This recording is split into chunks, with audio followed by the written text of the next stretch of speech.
Hello everyone, welcome to study GK. और आज से हम लोग स्टार्ट करने वाले हैं साइंस का 30 महत्वपूर्ण क्वेश्चन जो कि हर एक एग्ज़ाम में आया हुआ है या फिर एग्ज़ाम में आने की संभावना है। तो चलिए स्टार्ट करते हैं। चलिए, पहला क्वेश्चन, सार्वत्रिक गुरुत्वाकर्षण नियम का प्रस्तुतकर्ता। तो इसका सही आंसर हो जाएगा ऑप्शन सी, न्यूटन हो जाएगा। ठीक है, न्यूटन बोलता है कि किसी दो वस्तुओं के बीच कार्य करने वाला आकर्षण बल वस्तुओं के द्रव्यमान के गुणनफल के समानुपाती और उनके बीच के दूरी के वर्ग के व्युत्क्रमानुपाती होता है। कहने का मतलब कि ये एक वस्तु है और ये एक वस्तु है, ये दोनों का क्या बोलता है कि इसके बीच के दूरी का क्या बोलता है, वर्ग के व्युत्क्रमानुपाती। तो हो जाएगा फोर्स डायरेक्टली प्रोपोर्शनल m1 गुने में m2 और डिवाइड आर स्क्वायर, और ये डायरेक्टली प्रोपोर्शनल हटेगा तो क्या हो जाएगा, force is equal to capital G m1 m2 divide r square. ठीक है, और इसमें कैपिटल जी का वैल्यू क्या हो जाएगा, तो capital G is equal to 6.67 into 10 के पावर -11 न्यूटन मीटर स्क्वायर पर केजी स्क्वायर। ठीक है, समझ गए। अब बोलता है कि पृथ्वी पर, ठीक है, ये पृथ्वी हो गया, समझ गए। अब पृथ्वी पे बोलता है कि केंद्र पे, इसका केंद्र पे क्या होगा, जी का वैल्यू जीरो होगा, जी का वैल्यू क्या हो जाएगा, जीरो हो जाएगा, समझ गए। और इक्वेटर पे, ये इक्वेटर है, तो इक्वेटर पे जी का वैल्यू क्या हो जाएगा, तो जी का वैल्यू मिनिमम हो जाएगा, क्या हो जाएगा, तो मिनिमम हो जाएगा, समझ गए। और ये पोल है, ठीक है, ये पोल है, तो पोल पे क्या हो जाएगा, जी का वैल्यू मैक्सिमम हो जाएगा, क्या हो जाएगा, मैक्सिमम हो जाएगा, समझ गए, क्या हो जाएगा, मैक्सिमम हो जाएगा। ठीक है, अब देखिए, बोलता है कि ऊंचाई पर जी का वैल्यू घटता है और पृथ्वी के अंदर जाने पर जी का वैल्यू घटता है, मतलब ऊंचाई पे भी घटता है और पृथ्वी के अंदर जाने पे भी जी का वैल्यू घटता है। लेकिन इसका सतह पे, जो इसका सतह है, ये सब सतह पे क्या होता है, जी का वैल्यू मैक्सिमम होता है, क्या होता है, मैक्सिमम होता है, समझ गए। अब देखिए, अब क्या बोलता है केपलर के बारे में देख लेते हैं।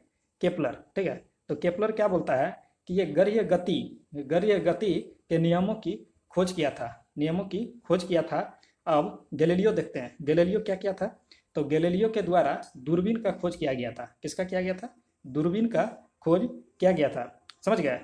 अब देखिए, कोपरनिकस क्या बोला कि कोपरनिकस बोलता है कि गरीय गति, जो गति हुआ ग्रह का, उसका खोज किया, और नियम कौन दिया था, केपलर दिया था, समझ गया। तो बोलता है कि पृथ्वी के घूर्णन गति बढ़ने से, पृथ्वी का जो घूर्णन का जो गति बढ़ता है तो जी का वैल्यू क्या हो जाता है, कम हो जाता है, और जब गति घटता है तो जी का वैल्यू क्या हो जाता है, बढ़ जाता है, समझ गए। चलिए नेक्स्ट क्वेश्चन, पृथ्वी पर सूर्य द्वारा गुरुत्वाकर्षण बल। तो इसका सही आंसर हो जाएगा ऑप्शन बी हो जाएगा। ठीक है, क्या हो जाएगा, ऑप्शन बी हो जाएगा कि सूर्य पर पृथ्वी द्वारा गुरुत्वाकर्षण बल के बराबर होता है। ठीक है, नेक्स्ट क्वेश्चन, पृथ्वी व सूर्य के बीच की दूरी यदि वर्तमान दूरी की अपेक्षा दुगुनी हो जाए तो पृथ्वी पर सूर्य द्वारा गुरुत्वाकर्षण बल, तो इसका सही आंसर हो जाएगा ऑप्शन डी, क्या हो जाएगा, पहले की अपेक्षा एक चौथाई होगा। वो कैसे होगा, तो हम लोग देखते हैं। फॉर्मूला क्या होता है, तो force is equal to capital G m1 m2 by r square, और इसमें क्या बोला है कि दुगुना हो जाए, क्या बोला है, अब अभी की अपेक्षा दुगुना हो जाए, तो दुगुना हो जाएगा तो रेडियस मेरा क्या हो जाएगा, दुगुना हो जाएगा, तो क्या हो जाएगा, force is equal to capital G m1 m2 divide, अब दुगुना हो जाएगा तो 2r का क्या हो जाएगा, स्क्वायर हो जाएगा, समझ गया। तो अब चलिए नेक्स्ट क्या हो जाएगा, तो force is equal to m1 m2, यानी यहाँ कैपिटल जी है, ठीक है, और दो दूना क्या हो जाएगा, 4r स्क्वायर हो जाएगा। तो जब 4r स्क्वायर हो जाएगा तो इसको इस तरह से हम लोग लिख सकते हैं कि force is equal to 1/4 capital G m1 m2 divide r square, समझ गए। तो ये किसका हो गया, एक चौथाई हो गया, ठीक है, तो एक चौथाई हो गया, तो जिसके कारण क्या हो जाएगा, ऑप्शन डी आंसर सही हो जाएगा। ठीक है, चलिए नेक्स्ट क्वेश्चन, किसी पिंड का द्रव्यमान उसके अपने भार से भिन्न होता है, क्योंकि इसका सही आंसर हो जाएगा ऑप्शन डी, पदार्थ की मात्रा का मापक द्रव्यमान है किंतु भार एक बल है, यानी कि भार क्या है, फोर्स है, और इसका पदार्थ का क्या है, मापक द्रव्यमान है। ठीक है, चलिए नेक्स्ट क्वेश्चन, किसी पिंड का भार ध्रुवों पे अधिकतम होता है, ध्रुवों पे क्या होता है, तो अधिकतम होता है, यह न्यूटन के गुरुत्वाकर्षण के नियम के अनुसार होता है। जैसे कि ये हमारा पृथ्वी है, ठीक है, अब ये पृथ्वी है तो इसका हम क्या बोले अभी, इक्वेटर पे जी का वैल्यू क्या होता है, तो मिनिमम होता है, ठीक है, और केंद्र पे क्या होता है, तो जीरो होता है, और पोल पे क्या होता है, तो मैक्सिमम होता है। तो जब जी का वैल्यू मैक्सिमम होगा तो हम लोग का भार का क्या होता है फॉर्मूला, तो भार का फॉर्मूला होता है m/g। तो जहाँ जी का वैल्यू ज़्यादा रहेगा वहीं पे तो भार ज़्यादा होगा ना, तो पोल पे जी का वैल्यू क्या होता है, ज़्यादा होता है, तो उस हिसाब से पोल पे क्या होगा, भार ज़्यादा होगा। समझ गया। चलिए नेक्स्ट क्वेश्चन, विषुवत रेखा की अपेक्षा ध्रुवों पर पिंड का भार अधिकतम होता है, पिंड का भार क्या होता है, अधिकतम होता है, क्योंकि ऑप्शन ए, ध्रुवों पर पृथ्वी की घूर्णन गति अधिकतम है, नहीं ये नहीं है कार्य, विषुवत रेखा पर पृथ्वी की घूर्णन गति अधिकतम है, ये भी नहीं होगा। ठीक है, ध्रुवों पर हिमटोप के कारण आकर्षण बल अधिक होता है, ये भी नहीं होगा। इसका सही आंसर हो जाएगा ऑप्शन डी हो जाएगा। समझ गया, वो कैसे हो जाएगा, तो अभी थोड़ी देर पहले बता चुके हैं कि विषुवत रेखा की अपेक्षा ध्रुव पर पिंड का भार अधिकतम क्यों होता है, क्योंकि विषुवत रेखा पे जी का वैल्यू क्या होता है, मिनिमम होता है, और मैक्सिमम कहाँ पे होता है, पोल पे होता है, तो जिसके कारण अधिकतम होता है, तो इसका सही आंसर डी हो जाएगा। समझ गया। चलिए नेक्स्ट क्वेश्चन, किसी पिंड का भार उत्तरी ध्रुव व विषुवत रेखा पर क्रमशः पोल ऑफ वेट व पोल ऑफ इक्वेटर, ठीक है, यदि पृथ्वी का घूर्णन रुक जाए तो रुक जाए तो क्या होगा, ऑप्शन बी सही हो जाएगा कि पोल ऑफ वेट में कोई परिवर्तन नहीं होगा। ये पृथ्वी है, समझ गए, अब ये पोल है, ठीक है, तो ये पोल है, तो यहाँ पे अगर कोई आदमी रहेगा और स्पीड बढ़ जाएगा तो उसको नहीं यहाँ पता चलेगा, लेकिन यहाँ पे उसको कोई फर्क परिवर्तन पता चलेगा ही नहीं। समझ गए। चलिए नेक्स्ट क्वेश्चन, लिफ्ट में व्यक्ति का भार तब अधिक हो जाता है जबकि लिफ्ट एक समान वेग से ऊपर जा रही हो, नहीं एक समान वेग से नीचे जा रही हो, ये तो होगा ही नहीं, ये भी नहीं होगा, ऊपर की ओर त्वरण से गमन कर रहे हैं, ये सही है, ऑप्शन सी क्या हो जाएगा, सही हो जाएगा। समझ गया, वेलोसिटी से इसका कोई मतलब नहीं है, वेग से कोई मतलब नहीं, इसका त्वरण से मतलब है। ठीक है, चलिए नेक्स्ट क्वेश्चन, किसी पिंड को पृथ्वी से चंद्रमा पर ले जाने पर क्या होता है, तो देखिए ले जाने पर क्या होता है, तो सबसे पहली बात है कि मास हमेशा कांस्टेंट रहता है। समझ गया, मास हमेशा कांस्टेंट रहता है। अब इसमें दिया हुआ है कि मास भिन्न हो जाएगा, तो ऐसे ही नहीं होगा। अब इसमें दिया हुआ है कि मास व भार दोनों भिन्न होगा, तो ये भी नहीं होगा। अब इसमें बोल रहा है ऑप्शन सी में कि उसका मास वही रहेगा किंतु भार भिन्न हो जाएगा, तो ऑप्शन सी क्या हो जाएगा, सही हो जाएगा। क्यों, क्योंकि हम लोग का जो पृथ्वी पे चंद्रमा की अपेक्षा जो कि चंद्रमा का जो होता है ग्रेविटेशनल एक्सेलरेशन, समझ गए, वहाँ का कितना होता है, 1/6 होता है। समझ गए। चलिए चलिए नेक्स्ट क्वेश्चन, एक समान गति से घूर्णित शाफ्ट में धागे से एक गेंद बंधी है, शाफ्ट के अचानक रुकने पर धागा शाफ्ट पर लिपटने लगता है और गेंद का कोणीय वेग क्या होगा, तो इसका गेंद का कोणीय वेग क्या हो जाएगा, बढ़ जाएगा। इसका सही आंसर क्या हो जाएगा, ए हो जाएगा। समझ गए। अब कोणीय वेग क्या होता है, तो बोलता है एक समान गति से, ठीक है, एक समान गति से किसी पिंड द्वारा केंद्र पर बनाए गए कोण को कोणीय वेग कहते हैं। समझ गए।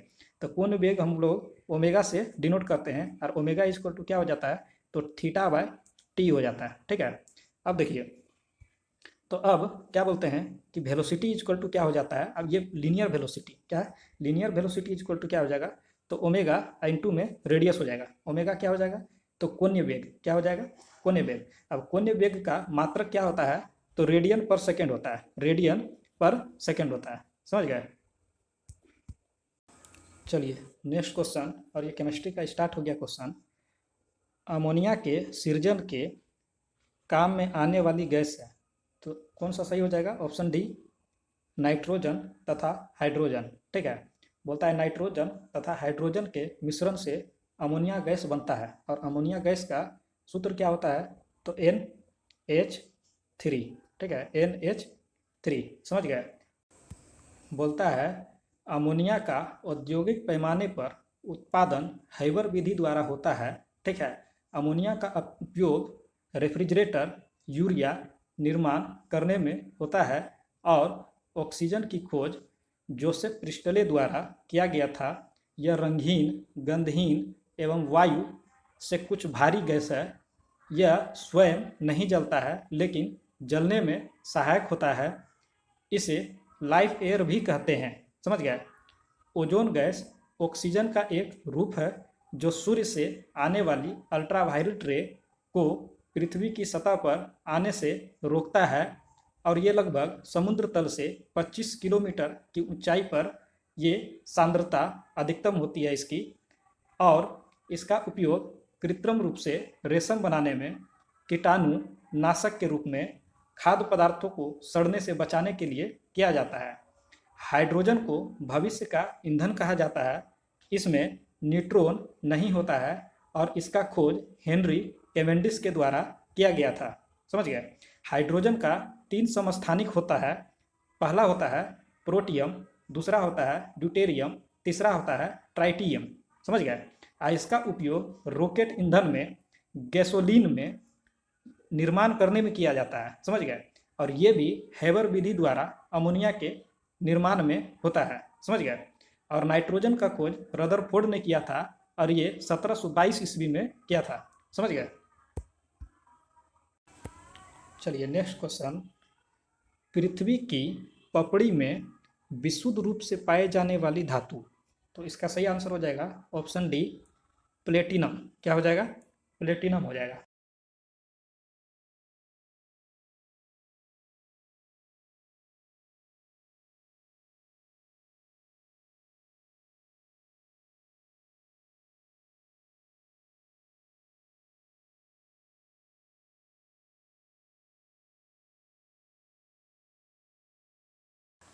अब देखिए धोने का सोडा या वॉशिंग सोडा का रासायनिक सूत्र क्या होता है?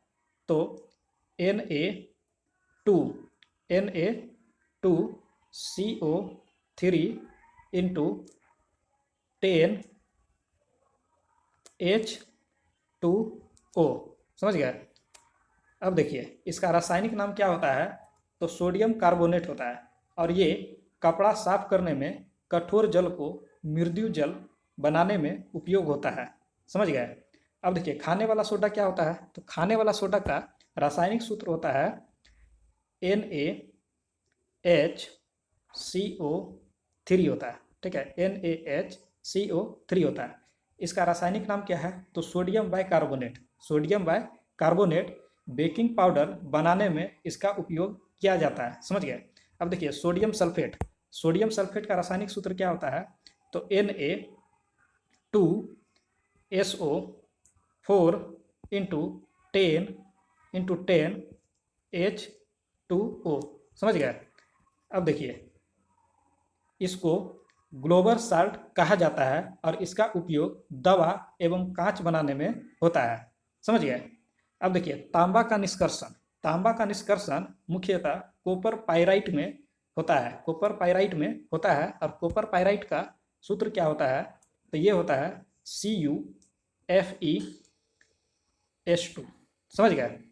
अब देखिए अब क्या है कि कॉपर सल्फेट, कॉपर सल्फेट का रासायनिक सूत्र क्या होता है? तो CuSO4 इंटू 5H2O। ठीक है, इसको ब्लू विट्रोल कहा जाता है, इसको ब्लू विट्रोल कहा जाता है। अब देखिए मैग्नीशियम के बारे में देखते हैं। तो मैग्नीशियम का निष्कर्षण कार्नालाइट अयस्क से किया जाता है और इसका उपयोग फोटोग्राफी एवं आतिशबाजी में और मिश्र धातु के निर्माण में होता है। ड्यूरुलुमीन मैग्नीशियम का मिश्र धातु है। इसका उपयोग हवाई जहाज के निर्माण और प्रेशर कुकर के निर्माण में किया जाता है। भूपर्पटी क्रस्ट में सबसे अधिक ऑक्सीजन पाया जाता है और दूसरा सिलिकॉन पाया जाता है और तीसरा क्या पाया जाता है? एल्यूमिनियम। समझ गए? चलिए नेक्स्ट क्वेश्चन, जल का शुद्धतम रूप है। तो जल का शुद्धतम रूप क्या हो जाएगा? तो ऑप्शन बी हो जाएगा वर्षा का जल। ऑप्शन बी वर्षा का जल। ठीक है, चलिए नेक्स्ट क्वेश्चन, पैरासीटामोल है। पैरासीटामोल क्या है? यह एक प्रकार का पीड़ाहर है। क्या है? पीड़ाहर है, समझ गए। सल्फा ड्रग्स जो होता है यह जीवाणुओं को नष्ट करता है और इसका निर्माण जो होता है सल्फर और नाइट्रोजन से होता है। सल्फर और नाइट्रोजन से होता है। चलिए नेक्स्ट क्वेश्चन, क्लोरोमाइसिटीन। क्लोरोमाइसिटीन क्या है? तो ये एक एंटीबायोटिक है। क्या है? एक एंटीबायोटिक है, समझ गए। इसका निर्माण जो है वो सूक्ष्म जीवाणुओं से होता है, समझ गए। और ये औषधि अन्य जीवाणुओं को मारता है, समझ गए ना, इसकी वृद्धि को रोकता है, समझ गए। एंटीसेप्टिक। एंटीसेप्टिक क्या होता है? तो एंटीसेप्टिक के बारे में देख लेते हैं, समझ गए। बोलता है ये भी जीवाणुओं को नष्ट करती है, लेकिन ये घाव भरने में सहायक होता है, समझ गए। घाव भरने में क्या होता है? सहायक होता है। चलिए नेक्स्ट क्वेश्चन, वनस्पति घी के औद्योगिक उत्पादन की प्रक्रिया में शामिल है। तो इसका सही आंसर हो जाएगा ऑप्शन बी, अपचयन हो जाएगा। क्या हो जाएगा? तो अपचयन हो जाएगा, ठीक है। अब देखिए कि क्या बोलते हैं, इसमें उत्प्रेरक के रूप में निकिल का प्रयोग होता है, जबकि उत्प्रेरक का खोज किसने किया था? तो बार्जिलियस ने किया था। किसने किया था? बार्जिलियस ने किया था। अब देखते हैं ऑक्सीकरण क्या होता है। तो ऑक्सीकरण वैसा रासायनिक अभिक्रिया है जिसमें किसी पदार्थ का ऑक्सीजन से संयोग होता है, या हाइड्रोजन का निष्कासन होता है, या विद्युत ऋणात्मक तत्व से संयोग होता है, या फिर धनात्मक तत्व में कमी होता है। उसी को क्या कहते हैं? ऑक्सीकरण कहते हैं, ठीक है। चलिए नेक्स्ट क्वेश्चन, रासायनिक रूप से गन्ने की शर्करा। गन्ने की शर्करा क्या है? तो ये एक प्रकार का सुक्रोज है। क्या है? सुक्रोज है, समझ गए। और ये कार्बोहाइड्रेट के डाइसेक्राइड का एक प्रकार है जिसमें दो मोनोसेक्राइड के अणु मिलकर बनता है। सुक्रोज इज इक्वल टू क्या हो जाता है? तो ग्लूकोज और प्लस फ्रक्टोज हो जाता है, समझ गए। ग्लूकोज प्लस फ्रक्टोज हो जाता है। चलिए नेक्स्ट क्वेश्चन, ऑक्सीकरण वह प्रक्रिया है जिसमें, ऑप्शन ए सही हो जाएगा, इलेक्ट्रॉन की हानि होती है। इलेक्ट्रॉन की हानि होती है। ऑक्सीकरण जो होता है, ऑक्सीडेशन जो होता है, वो रासायनिक अभिक्रिया है और जिसमें इलेक्ट्रॉन क्या करता है? त्याग कर देता है, समझ गए। चलिए नेक्स्ट क्वेश्चन, हाइड्रोजन के कितने समस्थानिक हैं? तो अभी अभी पिछले क्वेश्चन में बता चुके हैं 3 समस्थानिक है। कितना है? तो 3 समस्थानिक है, समझ गए। अब देखिए हाइड्रोजन का जो समस्थानिक एक प्रोटियम है, ठीक है, जिसमें न्यूट्रॉन नहीं होता है। न्यूट्रॉन नहीं होता है। और दूसरा ड्यूटेरियम है। क्या है? ड्यूटेरियम, ठीक है, जो भारी जल का निर्माण करता है। भारी जल का फॉर्मूला क्या होता है? तो D2O, समझ गए। D2O। और इसका अनुभार कितना होता है? तो 20 होता है। कितना होता है? तो 20 होता है। और ये परमाणु रिएक्टर में मंदक के रूप में काम करता है, समझ गए। मंदक के रूप में काम करता है और यह न्यूट्रॉन के गति को कम कर देता है, समझ गए। एक होता है ट्राइटियम।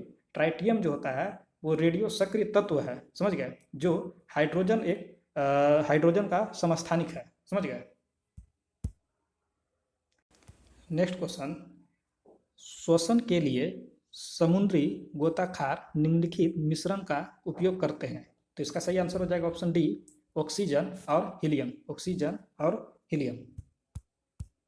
चलिए नेक्स्ट क्वेश्चन, मनुष्य के शरीर में निष्क्रिय अंगों का समूह है, वेस्टिशियल ऑर्गन, समझ गए। तो इसका सही आंसर हो जाएगा ऑप्शन सी, निमेषक पटल, कृमि रूप परिशेषिका, कर्ण पेशियां, कोक्सी अस्थि, समझ गए। अब देखिए वेस्टिशियल ऑर्गन क्या होता है, यानी अवशोषी अंग या निष्क्रिय अंग। बोलता है वैसा अंग जो हमारे पूर्वजों में कार्यरत थे लेकिन अब हमारे शरीर में उसका कोई काम नहीं है, ऐसे अंग को वेस्टिशियल अंग कहते हैं, समझ गए। चलिए नेक्स्ट क्वेश्चन, पुनरुद्भवन रीजनरेशन मिलता है। तो इसका सही आंसर हो जाएगा ऑप्शन डी, प्लेनेरिया। चलिए नेक्स्ट क्वेश्चन, संवृत्ति अंग एनालोजियस ऑर्गन, ठीक है। तो इसका सही आंसर हो जाएगा ऑप्शन ए, चमगादड़ के पंख व तितली के पंख में, समझ गए। अब देखिए अब समजात अंग क्या होता है। तो समजात अंग वैसा अंग है जो विभिन्न कार्यों के लिए उपयोजित हो जाने के कारण काफ़ी वो समान दिखाई देता है, लेकिन मूल संरचना समान होते हैं, उसी को समजात अंग कहते हैं। जैसे चमगादड़ के पंख हो गया, बिल्ली का पंजा हो गया। अब देखिए अब समरूप अंग क्या होता है। तो वैसे अंग जो समान कार्य के उपयोजित हो जाने के कारण समान दिखाई देते हैं परंतु मूल संरचना अलग अलग होता है, उसे समरूप अंग कहते हैं। जैसे तितली, पक्षी और चमगादड़ के पंख उड़ने का कार्य करते हैं और देखने में एक समान लगते हैं, लेकिन इन सभी में उत्पत्ति अलग अलग अंग से होती है। ठीक है, चलिए नेक्स्ट क्वेश्चन, कौन सी हार्मोनल बीमारी है? कौन सी हार्मोनल बीमारी है? तो ऑप्शन सी हो जाएगा, घेंघा हो जाएगा। क्या हो जाएगा? घेंघा। ये थायराइड ग्लैंड से स्रावित थायरोक्सिन हार्मोन की कमी से घेंघा रोग होता है। समझ गए? घेंघा रोग होता है। और जुकाम, सर्दी जुकाम क्या है? वायरल डिजीज है। क्या है? Viral disease. अब देखिए, ट्यूबरक्लोसिस, ठीक है, इसको टीबी भी बोला जाता है, टीबी रोग, या इसको क्षय रोग भी बोला जाता है। समझ गए? इससे ठीक होने के लिए बीसीजी का टीका लगाया जाता है। ठीक है, इससे ठीक होने के लिए बीसीजी का टीका लगाया जाता है। और लेप्रोसी, लेप्रोसी क्या होता है? तो लेप्रोसी को ठीक करने के लिए एमडीटी, मल्टी ड्रग्स थेरेपी का दवा का हम लोग प्रयोग करते हैं। ठीक है, नेक्स्ट क्वेश्चन, डार्विनिज्म। डार्विनिज्म क्या होता है? तो ये एक प्राकृतिक चयन है। क्या है? प्राकृतिक चयन है। प्राकृतिक चयन का जो है सिद्धांत दिया था डार्विनिज्म। समझ गए? तो origin of species by natural selection का पुस्तक जो है वो चार्ल्स डार्विन के द्वारा लिखा गया था। समझ गए? चलिए नेक्स्ट क्वेश्चन, जब दो जीव साथ रहे तथा एक को लाभ हो तथा दूसरे को कोई लाभ ना हो तो वो कहलाता है कोमेनसेलिज्म। कोमेनसेलिज्म। ठीक है, नेक्स्ट क्वेश्चन, भूमि अपर्दन, सॉइल एरोजन की रोकथाम संभव है? तो इसका सही आंसर हो जाएगा ऑप्शन ए, पुनः वन रोपण। ठीक है, ए फोरेस्टेशन, ए फोरेस्टेशन। समझ गए? चलिए नेक्स्ट क्वेश्चन, डार्विन का सिद्धांत था, डार्विन का सिद्धांत था नेचुरल सिलेक्शन। क्या था? प्राकृतिक चयनवाद, नेचुरल सिलेक्शन। समझ गए? चलिए नेक्स्ट क्वेश्चन, और ये लास्ट क्वेश्चन है, आर्कीओप्टेरिक्स। आर्कीओप्टेरिक्स किसका संयोजक था? तो ये सरीसृप और पक्षियों का है, सरीसृप और पक्षियों का है। ठीक है,